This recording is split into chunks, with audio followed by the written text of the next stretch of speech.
Hello students, welcome to e-learning platform of Dr. Bapuji Salunke Institute of Engineering and Technology's Mechanical Engineering Department.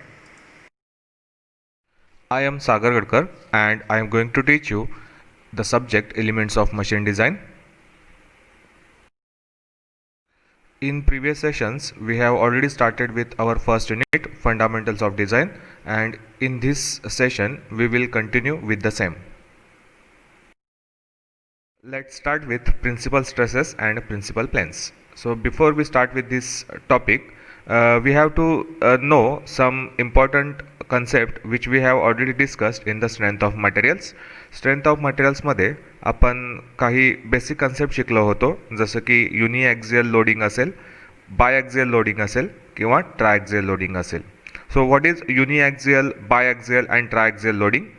Suppose consider this figure. So in this figure we have one rectangular member which is subjected to some kind of stresses due to the external forces. So suppose on this rectangular element, we have four planes, two parallel to each other along x-axis and two parallel to each other along y-axis. आता या केसमध्ये suppose की जर force फक्त along x axis act झाला असता तर आपण या कंडिशनला युनिॲक्सियल स्ट्रेस सिस्टीम असं कन्सिडर केलं असतं. ओके, सिमिलरली याच फिगरमध्ये आता जर तुम्ही बघितला तर force along x axis also along Y axis सुद्धा ॲक्ट झालेला आहे. ओके, प्रिव्हियस केसमध्ये मी फक्त असं कन्सिडर करा बोललो की फोर्स हा फक्त अलॉंग एक्स ॲक्सिस ॲक्ट झालेला आहे. त्या फोर्समुळं जी स्ट्रेस डेव्हलप झालेली आहे ती आहे सिग्मा एक्स. सो फोर्स असेल आपला पी एक्स आणि त्या फोर्ससाठी जी स्ट्रेस डेव्हलप झालेली आहे ती आहे सिग्मा एक्स. आता आपण बायएक्सियल स्ट्रेसबद्दल बोलतोय. सो बायएक्सियल स्ट्रेस कधी डेव्हलप होईल? सपोज याच एलिमेंटवर जर अलॉंग एक्स ॲक्सिस आणि अलॉंग वाय ॲक्सिस जर फोर्सेस ॲक्ट होत असतील, सपोज अलॉंग एक्स ॲक्सिस जर पी एक्स असेल आणि अलॉंग वाय ॲक्सिस जर पी वाय असेल, तर या दोन फोर्सेसमुळं या एलिमेंटवर सिग्मा एक्स आणि सिग्मा वाय या दोन स्ट्रेसेस डेव्हलप होतील. इथं फक्त आपण नॉर्मल स्ट्रेसेसबद्दल बोलतोय. मी इथे एक स्ट्रेस दाखवलेली आहे, that is tau x Y which is nothing but A shear stress. But for now we are ignoring this shear stress. We are just discussing about the normal stresses. So जर दोन ॲक्सिसला along two axis if the force is acting, such a condition is nothing but biaxial loading and the stresses induced are nothing but biaxial stresses. Now if suppose one another load is acting along z axis, suppose this is our z direction, along this direction, then that will be the condition of triaxial stress system. So hope you have understand the different types of stresses, that is uniaxial, biaxial and triaxial stress system. So generally काय होतं की आता आपल्याला principal stresses आणि principal planes बद्दल बोलायचं आहे. So principal plane, what is principal plane? The plane which carries only normal stress and no shear stress is called as principal plane. So definition itself says that असा plain की ज्या प्लेनवर फक्त normal stress act होते, त्या प्लेनवर कोणतीही shear stress act होत नाही.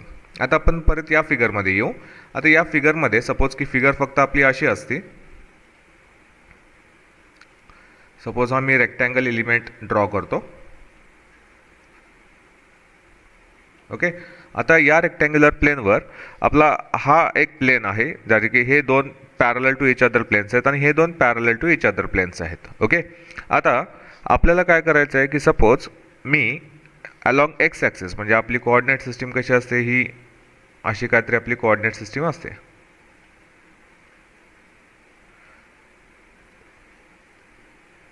ओके, हा आपला असतो एक्स, हा मी घेतो वाय आणि हा घेतो झेड. ओके, सो सपोज की या रेक्टँग्युलर एलिमेंटवर आपला फक्त along x axis load act झाला. हा लोड आहे आपला पी एक्स.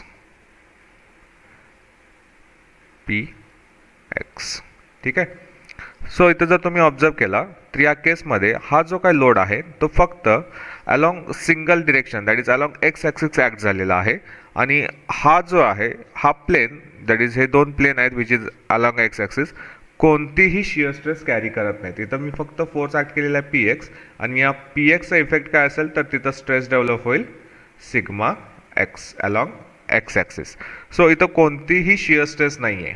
म्हणून आपण हा जो प्लेन आहे सपोज या प्लेनला मी नाव दिलं ए बी सी आणि डी. सो ए डी आणि बी सी हे दोन प्रिन्सिपल प्लेन असतील. ओके, आता आपण नेक्स्ट बघू की principal stress. So what is principal stress? The magnitude of normal stress acting on the principal plane is called as principal stress.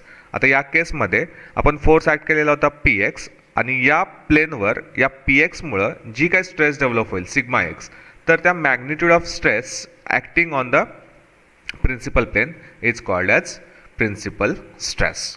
मग आता जनरली काय होतं की आता या केसमध्ये सपोज की हा सिग्मा एक्स असेल 100 मेगापास्कल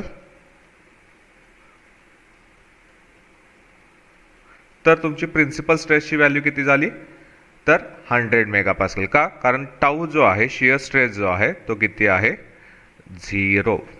ठीक आहे. आता सपोज की मी फिगर कन्सिडर करतो. आता या केसमध्ये तुम्ही जर ऑब्झर्व केला तर तुमच्याकडे सिग्मा एक्ससुद्धा आहे सिग्मा वायसुद्धा आहे आणि एक shear stress that is along this planes parallel to the plane एक शिअर स्ट्रेससुद्धा ॲक्ट झालेली आहे. सपोज ही शिअर स्ट्रेस जर नसती म्हणजे हा टाव एक्स वाय नसता म्हणजे आपली कंडिशन जर अशी असती फक्त हा रेक्टँग्युलर प्लेन आहे हा तुमचा सिग्मा एक्स असेल आणि हा असेल तुमचा सिग्मा वाय. बरोबर, हा आहे सिग्मा एक्स आणि हा आहे सिग्मा वाय.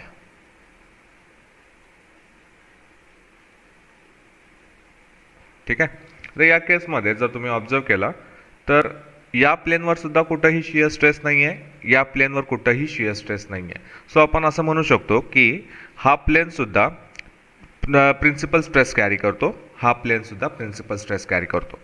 आता थोडंसं मी चेंज करून सपोज मी अशी काहीतरी फिगर ड्रॉ केली असती. ओके, तर या केसमध्ये मी इथं एक ॲरो दाखवलेला आहे जो टुवर्ड्स राईट ॲक्ट होतो आणि इथं एक मी दाखवलेला आहे टुवर्ड्स लेफ्ट ॲक्ट होतो. सो नेहमी लक्षात ठेवा की हे जे दोन ॲरोज आहेत मी अपोजिट डिरेक्शनला दाखवलेले आहेत त्यांना जर आपण पॅरलल टू प्लेन म्हणून काय म्हणतो तर shear stress denoted by tau. Okay, तर हे नेहमी अपोजिट डिरेक्शनला ॲक्ट होतात. कारण का आपल्याला एलिमेंट हा इक्विलिब्रियम कंडिशनमध्ये मेंटेन ठेवावा लागतो. त्यामुळं काय होतं जर इक्विलिब्रियम कंडिशन मी हा स्ट्रेस पण याच डिरेक्शनला दाखवला असता तर तो माईट बी क्लॉकवाईज रोटेट झाला असता. सो तो होऊ नये बॅलन्सिंगसाठी किंवा इक्विलिब्रियमसाठी नेहमी हे दोन ॲरोज दॅट इज प्लेन्स जे आहेत किंवा हे दोन फोर्सेस जे आहेत ते एकमेकाच्या अपोजिट डिरेक्शनला ॲक्ट होतात. सो या दोघांना म्हणजे हा जर इथं फोर्स ॲक्ट झाला असेल तर त्याच्यासाठी हा जो फोर्स आहे ह्याला आपण म्हणतो की कॉम्प्लिमेंटरी फोर्स आणि त्या स्ट्रेसमुळे जी डेव्हलप होणार आहे ही जर शिअर स्ट्रेस असेल तर ह्याला कॉम्प्लिमेंटरी शिअर असं आपण डिनोट करतो. ओके, सो आता या फिगरमध्ये बघितलात तर हे दोन्ही प्लेन्स म्हणजे हा प्लेन असेल किंवा हा आणि हा प्लेन असेल या दोघांवर सुद्धा शिअर फोर्स ॲक्ट झालेला आहे. ओके, त्यामुळं टाऊ एक्स वाय ही शिअर स्ट्रेस डेव्हलप झालेली आहे. सो हे दोन्ही सुद्धा प्रिन्सिपल प्लेन्स नाही आहेत कारण both carrying the shear forces and due to which there is some magnitude of shear stress is induced along these planes. So sigma x and sigma y containing the planes are not the principal planes. Okay,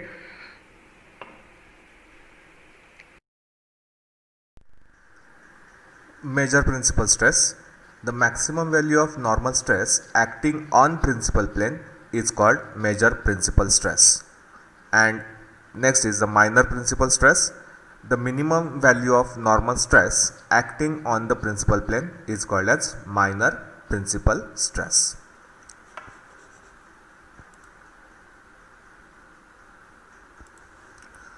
So suppose we have one again a rectangular element which is subjected to the biaxial stress system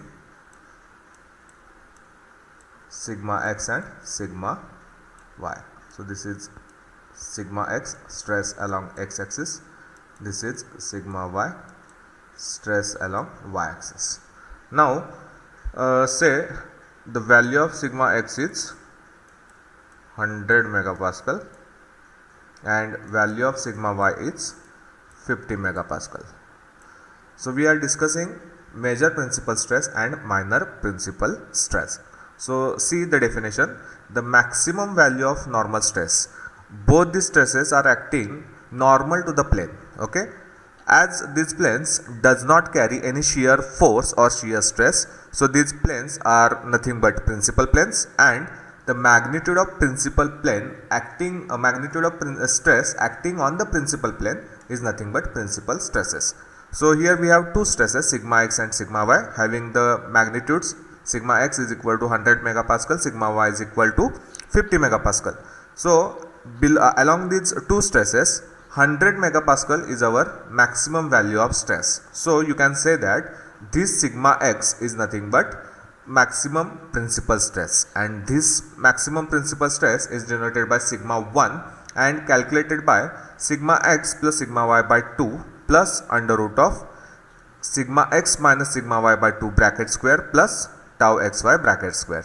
Similarly, this sigma y is nothing but minimum value of stress acting along these two principal planes. So sigma y is nothing but minimum principal stress or minor principal stress, and which is calculated by the equation sigma 2 is equal to sigma x plus sigma y by 2 minus under root of sigma x minus sigma y by 2 bracket square plus tau xy bracket square. So here this इथं आता तुम्ही confuse होऊ नका की तुम्ही म्हणा लागेल consider कराल की हा सिग्मा एक्स आपण 100 घेतलेला आहे, सिग्मा वाय 50 घेतलेला आहे आणि व्हॅल्यू डायरेक्टली घेताना मी सिग्मा 1 ची as a major principal stress consider करायला लागलो. सो सपोज की इथं असं झालं असेल की ज्यावेळी आपण या दोन व्हॅल्यू इथं पुट करणार म्हणजेच की सिग्मा एक्स आणि सिग्मा वायची, सो एक काहीतरी मॅक्सिमम व्हॅल्यू येईल. तो त्या केसमध्ये जी मॅक्सिमम व्हॅल्यू येणार असेल तीच तुमची सिग्मा 1ची व्हॅल्यू असेल. इथं मी डायरेक्टली कन्सिडर केलेले आहेत की हा सिग्मा एक्स 100 घेतलेला, सिग्मा वाय 50 घेतलेला आहे, म्हणून मी या सिग्मा एक्सलाच सिग्मा 1 ट्रीट करायला लागलो आणि सिग्मा वायलाच sigma 2 that is minor principal stress treat करायला लागलो. आता या केसमध्ये तुम्हाला फक्त हे दोन इक्वेशन्स आहेत. आता हे इक्वेशन जे आहेत ते आपल्याला ऑलरेडी यांचं प्रूफ जे आहे ते स्ट्रेंथ ऑफ मटेरियल्समध्ये झालेलं आहे. सो तुम्ही कॉन्सन्ट्रेट करताना फक्त या इक्वेशनवर कॉन्सन्ट्रेट करा. We need only this equation while solving numericals in machine design. So you have to focus on these two equations, that is sigma 1 and sigma 2. Maximum shear stress. So maximum shear stress is given by 1/2 of the algebraic difference between the principal stresses. So whatever the principal stresses we have already considered, that is sigma 1 and sigma 2, the average of the algebraic difference of these two stresses, that is sigma 1 minus sigma 2 by 2. So tau xy, which is nothing but maximum shear stress, here is some typing error, that is it should be tau xy, it should be tau max. Okay, instead of tau xy it should be tau max. So tau max is calculated by using this equation, sigma 1 minus sigma 2 by 2 is equal to under root of sigma x minus sigma y by 2 bracket square plus tau xy bracket square. Okay, आता इथं जर तुम्ही observe केला तर तुमची maximum principal stress जी आहे ती 0 असेल. का 0 असेल? कारण जर तुम्ही इथं केअरफुली ऑब्झर्व केला तर प्रत्येक प्लेनवर एक शियर फोर्स ॲक्ट झालेला आहे, तो काहीतरी शियर स्ट्रेस इंड्यूस करेल. सो हा 100 मेगापास्कल असेल, 20 मेगापास्कल असेल किंवा 40 मेगापास्कल असेल. हे सगळे जे आहेत हे आपण प्रिन्सिपल स्ट्रेसेस म्हणू शकत नाही, कारण each plane carrying a one type of shear stress along the plane. Okay, if there is not any shear stresses, suppose हा शियर फोर्स नसता आणि हा सुद्धा नसता, तर आपली मॅक्सिमम प्रिन्सिपल स्ट्रेस 100 मेगापास्कल असते आणि मिनिमम प्रिन्सिपल स्ट्रेस 20 मेगापास्कल असते. सपोज की आपली या केसमध्ये 20 मेगापास्कल आणि 100 मेगापास्कल हे आपण दोन्ही इग्नोर केलं असते, तर आपली मॅक्सिमम शियर स्ट्रेस जी आहे ती असते 40 मेगापास्कल.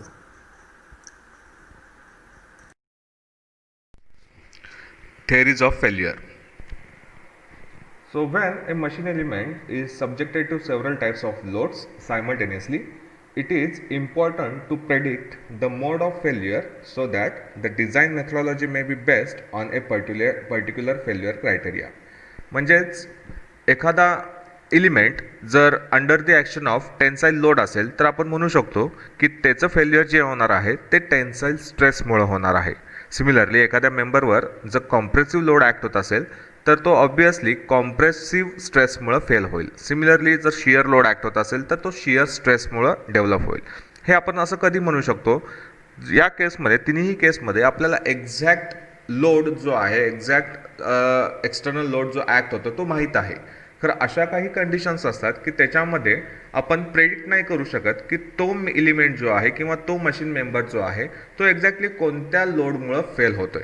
फॉर एक्झाम्पल जर पॉवर स्क्रू बघितला तर पॉवर स्क्रू हा अंडर टॉर्शनल मोमेंटसुद्धा असतो आणि अंडर ॲक्झियल लोडसुद्धा असतो.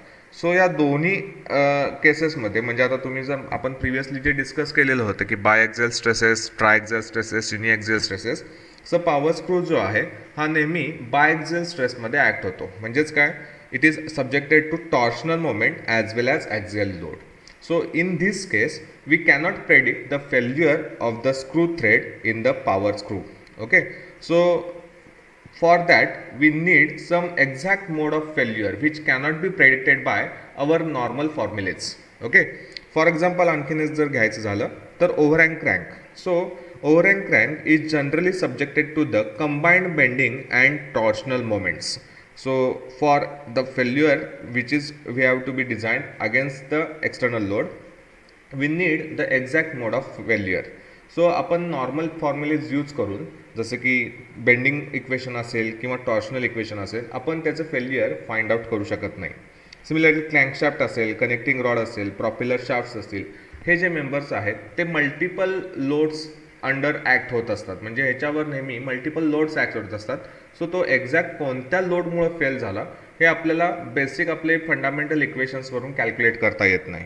So theories of failure are essentially a set of failure criteria developed for the ease of design.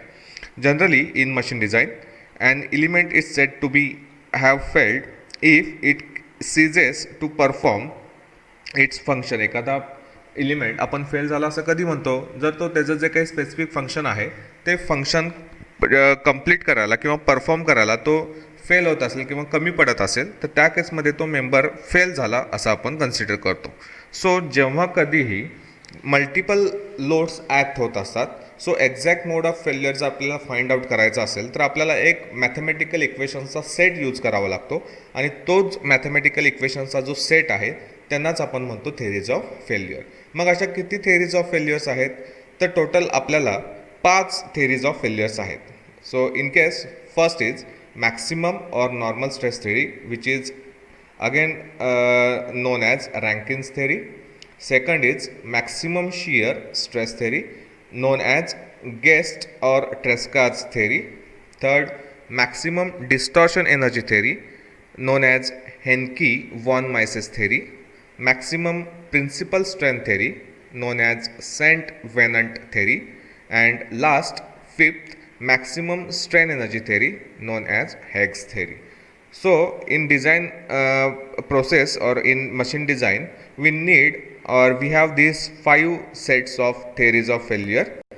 So generally आपल्याला या 5 सेट्स पैकी मिनिमम म्हणण्यापेक्षा आपण म्हणू की फक्त 3 जे आहेत, फर्स्ट 3 थेरीज जे आहेत ह्या मॅक्सिमम आपण यूज करतो. जसं की मॅक्सिमम प्रिन्सिपल स्ट्रेस थेरी असेल, मॅक्सिमम शियर स्ट्रेस थेरी असेल आणि मॅक्सिमम डिस्टॉर्शन एनर्जी थेरी असेल.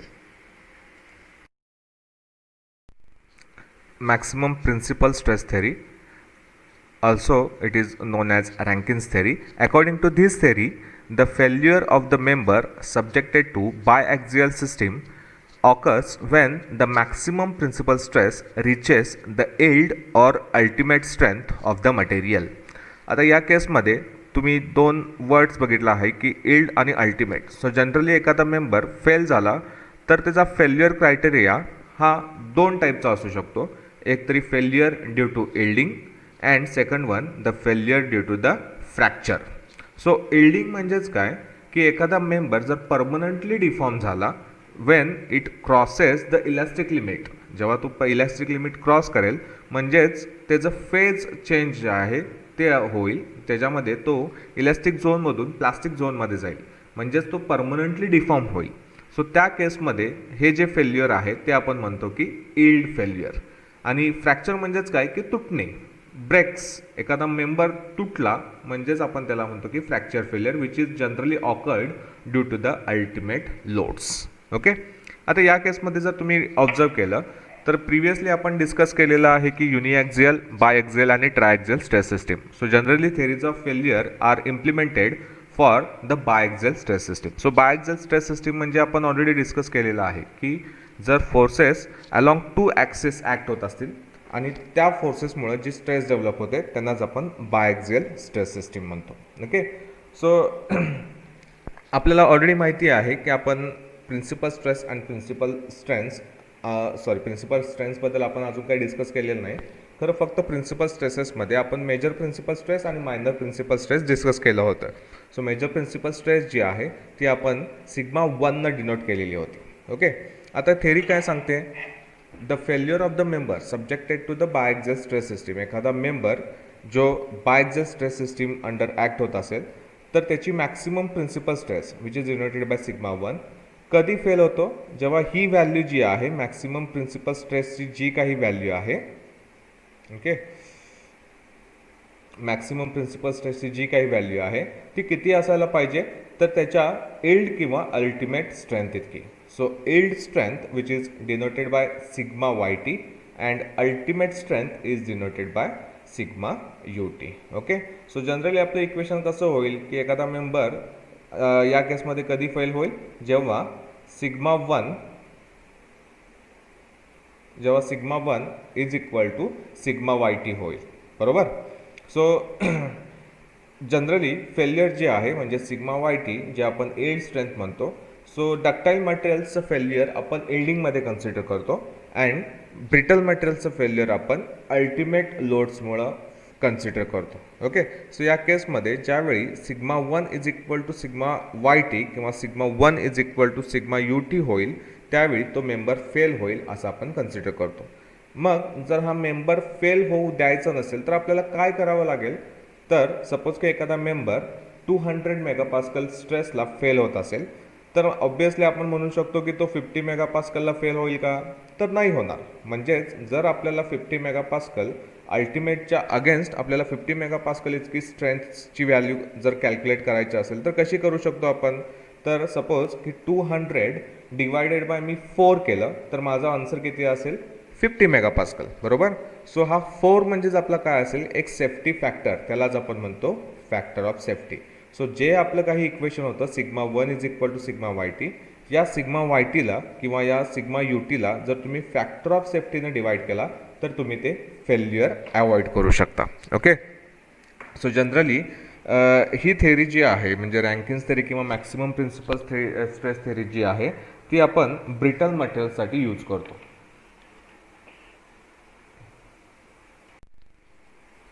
For example spindle of screw jack, machine beds, C-frames, overhang cranks.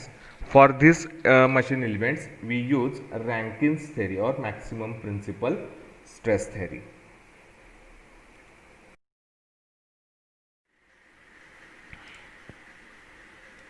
It is denoted by sigma SY.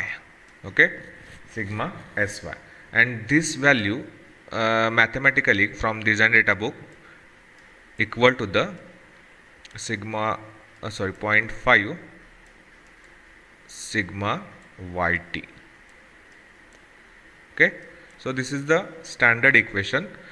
So if you consider this equation, the maximum shear stress, that is the value of maximum shear stress tau max, reaches a value equal to the shear stress at yield point. So this value should be equal to the sigma SY, and this sigma SY is equal to 0.5 sigma YT. Okay, so when tau max is equal to 0.5 sigma YT, then the member will fail. So to avoid failure, we should consider the safe value, that is a factor of safety. Then the equation becomes tau max is equal to 0.5 sigma YT upon factor of safety.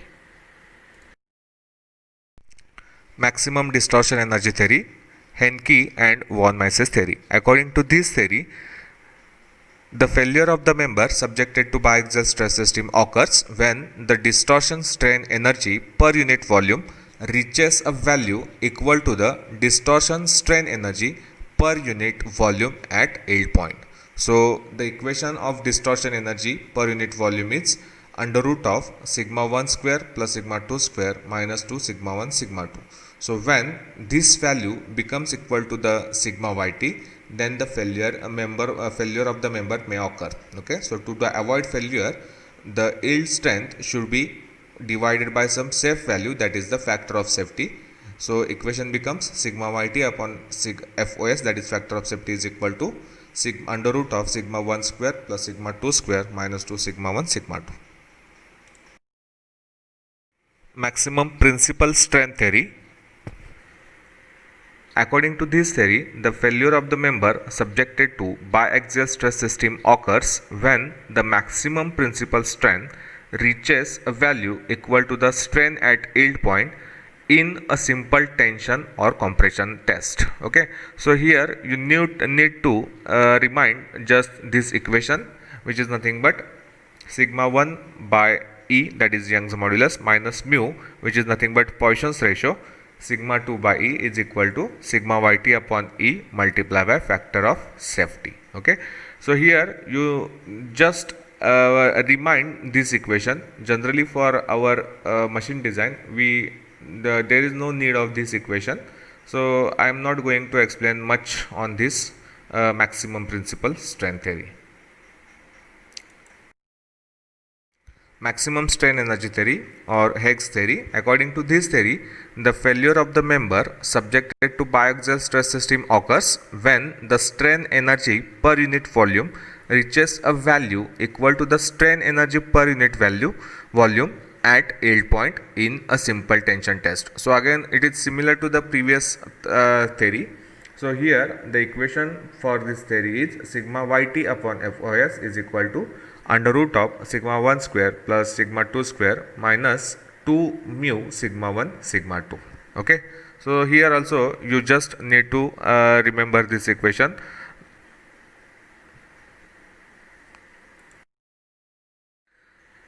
We stop here for today's session. If you have any query regarding the today's session, you can always contact me on this number. Thank you.